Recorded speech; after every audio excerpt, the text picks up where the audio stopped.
ಇನ್ನು ನಿನ್ನೆ ಮುಖ್ಯಮಂತ್ರಿಗಳು ಸಭೆಗಳ ಮೇಲೆ ಸಭೆ, ಅದರಲ್ಲೂ ಮಹತ್ವದ ಸಭೆ. ಪರಮೇಶ್ವರ್ ಅವ್ರನ್ನ ಕರೆಸಿದ್ರು, DCM ಅವ್ರನ್ನ ಕರೆಸಿದ್ರು, CS ಅವ್ರನ್ನ ಕರೆಸಿದ್ರು, ಸತ್ಯವತಿ ಅವ್ರನ್ನ ಕರೆಸಿದ್ರು. ಏನು ಸಭೆ? ಇವತ್ತು ಹೈಕೋರ್ಟ್ನಲ್ಲಿ ಈ ಪ್ರಕರಣ ವಿಚಾರಣೆಗೆ ಬರ್ತಾ ಇದೆ. ಮಧ್ಯಾಹ್ನ 2:30ಗೆ ಕಾನೂನು ಹೋರಾಟದ ಬಗ್ಗೆ CM ಚರ್ಚೆ ಮಾಡಿದಾರಂತೆ. ಸರ್ಕಾರನ ಡಿಫೆಂಡ್ ಮಾಡ್ಕೋಬೇಕಲ್ಲ ಕೋರ್ಟ್ನಲ್ಲಿ. ನಿನ್ನೆ ನಡೆದ ಸಭೆಯಲ್ಲಿ CM ಮಹತ್ವದ ಚರ್ಚೆ ಮಾಡಿದ್ದಾರೆ. ಯಾಕೆಂದರೆ RCB ಮತ್ತು DNA ಇಬ್ಬರೂ ಕೂಡ ಸರ್ಕಾರದ ಮೇಲೆ ಆರೋಪ ಮಾಡಿದ್ದಾರೆ. ಈಗ ಸರ್ಕಾರ ಡಿಫೆಂಡ್ ಮಾಡ್ಕೋಬೇಕು. ಹಾಗಾಗಿ ಕಾನೂನು ಸಮರವನ್ನು ಸಮರ್ಥವಾಗಿ ಎದುರಿಸಲು ಸೂಚನೆಯನ್ನು ಕೊಟ್ಟಿದ್ದಾರಂತೆ. ಯಾರಿಗೆ? ಸರ್ಕಾರಿ ವಕೀಲರಿಗೆ, ಅಡ್ವೊಕೇಟ್ ಜನರಲ್ ಅವರೆಲ್ಲರಿಗೂ. ಕಾನೂನು ಇಲಾಖೆ ಅಧಿಕಾರಿಗಳಿಗೆ ಸ್ಪಷ್ಟ ನಿರ್ದೇಶನವನ್ನು ಕೊಟ್ಟಿದ್ದಾರೆ. ಸರ್ಕಾರದ ಕ್ರಮ ಕೋರ್ಟ್ನಲ್ಲಿ ಸಮರ್ಥಿಸಿಕೊಳ್ಳೋದಕ್ಕೆ ಸೂಚನೆ ಕೊಟ್ಟಿದ್ದಾರೆ.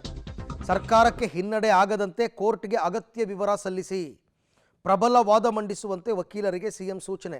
ಇವ್ರು ಹೇಳದೇ ಇದ್ದರೂ ಅವ್ರು ಅದನ್ನು ಮಾಡೇ ಮಾಡ್ತಾರ್ರಿ. ಸರ್ಕಾರಿ ವಕೀಲರು ಇರೋದು ಯಾತಕ್ಕೆ? ಸರ್ಕಾರದ ಕ್ರಮವನ್ನು ಸಮರ್ಥಿಸ್ಕೊಳ್ಳೋಕ್ಕೆ. ಮುಖ್ಯಮಂತ್ರಿಗಳು ಸಭೆ ಮಾಡಲಿಲ್ಲ, ಅಯ್ಯೋ ಬಿಡಿ ನಾವೇನು ವಾದನೆ ಮಾಡೋದೇ ಇಲ್ಲ, ಈ ಥರ ಎಲ್ಲ ಮಾಡೋಕ್ಕೆ ಬರಲ್ಲ.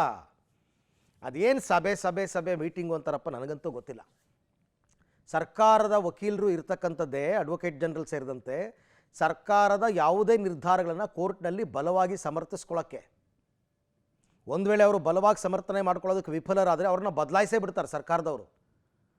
ಅಂಥದ್ರಲ್ಲಿ ಎಗೈನ್ ನಿನ್ನೆ ಸಭೆ ಮಾಡಿದ್ದಾರೆ CM, DCM, ಪರಮೇಶ್ವರು, ಕಾನೂನು ಸಚಿವರು HK ಪಾಟೀಲ್ ಎಲ್ಲರೂ ಇದ್ದರು. ಎಲ್ರಿಗೂ ಇನ್ಸ್ಟ್ರಕ್ಷನ್ಸ್ ಕೊಟ್ಟಿದ್ದಾರಂತೆ. ಬಲವಾಗಿ ವಾದ ಮಂಡಿಸಿ, ತಪ್ಪು ನಾವು ಮಾಡೇ ಇಲ್ಲ ಅಂತ ಹೇಳಿ, ನಮ್ಮ ತಪ್ಪೇ ಇಲ್ಲ ಅಂತ ಹೇಳಿ ಅಂತೆಲ್ಲ.